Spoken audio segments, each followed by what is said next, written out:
Hi everyone, today I have an amazing product, EasyCut manual die cutting machine from Dress My Craft.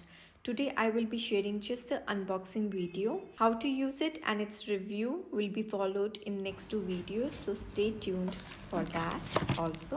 Trust me, this mini die cutting machine is solution for all your cutting needs. We can also do embossing with it. Now for embossing, you may need to buy gray plate, rubber mat and embossing folders extra. Now this machine comes in box packing. It also comes with the little manual which has all the operating instructions. The platform size of this machine is 3 inches by 6 inches, which allows you to cut maximum dies, and it also means that it takes less space.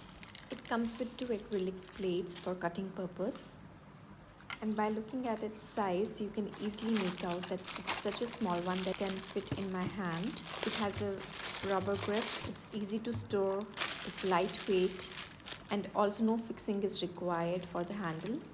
And the best feature I liked about it is that it's portable. I can carry wherever I want without any hesitation.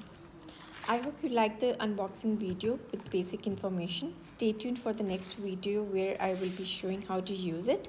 See you soon.